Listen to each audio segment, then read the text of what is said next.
இன்றைய நாளிலும் பிபிஎஸ் தலைப்பின் வைத்து நான் உங்களிடத்துல கர்த்தருடைய வார்த்தையை பகிர்ந்து கொள்ள வந்திருக்கிறேன்.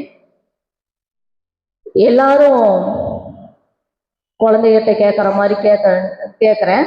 எல்லாரும் சந்தோஷமா இருக்கீங்களா? குழந்தைகிட்ட மட்டும்தான் அது கேட்கணுமா?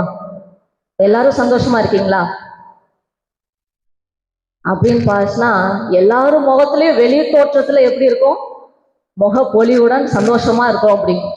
ஆனா இருதயத்துக்குள்ள கவலைகளும் வேதனைகளும், அடுத்து என்ன செய்ய போகலாம் என்கிற எதிர்பார்ப்புகளும் இருக்கும். ஆண்டவர் சொல்லுகிறார், இந்த விடுமுறை வேதாவும் பள்ளி பார்த்தீங்கன்னா பார்க்கலாம் வாங்க என்ற தலைப்பின் கீழே நாங்கள் குழந்தைகளுக்கு சொல்லி கொடுத்து கொண்டிருக்கிறோம். யாரை பார்க்கலாம் வாங்க அப்படின்னு பார்த்துன்னா, நம்மளுடைய ஆண்டவராக இயேசு கிறிஸ்துவை பார்க்கலாம் வாங்க. உங்களுக்கும் அந்த அழைப்பு உண்டு. நீங்களும் யாரை பார்க்க வந்திருக்கிறீங்க? ஆயிரம்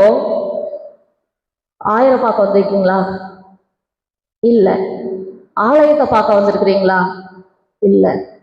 கடவுளை பார்க்க வந்திருக்கிறோம், ஆண்டவரை பார்க்க வந்திருக்கிறோம். அப்படி வரும்போது என்னென்ன நடக்கும் என்பதும், யார் ஆண்டவரை பார்க்க முடியும் என்பதும் இன்றைய நாள்ல நம்ம தியானிக்க போகிறோம். முதலாவது இந்த விபிஎஸ் தலைப்பை வைத்து கொண்டு நான் ஒவ்வொரு நாளுக்கு உண்டாக என்னென்ன தலைப்பு என்று சொல்லி முடித்துவிட்டு நான் அருளுரைக்கு நேராக கடந்து செல்கிறேன். முதலாவது நாள் அற்புதத்தை காணலாம். இரண்டாவது நாள் இயேசுவை பார்க்கலாம். மூன்றாவது நாள் சிலுவையை நோக்கி பார்க்கலாம். நான்காவது நாள் வார்த்தையை பார்க்கலாம். ஐந்தாவது நாள் நம்பிக்கையோடு பார்க்கலாம். ஆறாவது நாள் மேலானவைகளை பார்க்கலாம். ஏழாவது நாள் இலக்கை நோக்கி பார்க்கலாம். எட்டாவது நாள் ருசித்து பார்க்கலாம். ஒன்பதாவது நாள் வெளிச்சத்தை பார்க்கலாம்.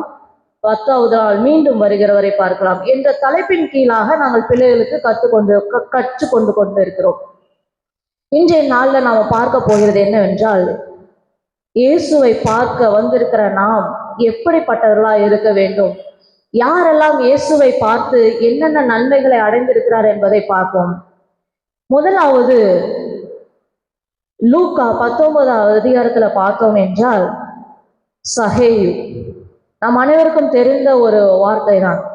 இவர் என்ன பண்றாருன்னா, இயேசுவை பார்க்க என்ன பண்றாருங்க, ஒரு மரத்து மேல ஏறி உட்காந்து அவரை பார்க்க வராங்க. அப்படி பார்க்கும்போது ஆண்டவர் எப்படிப்பட்டவரோ என்று அவர் பார்க்க வருகிறார்.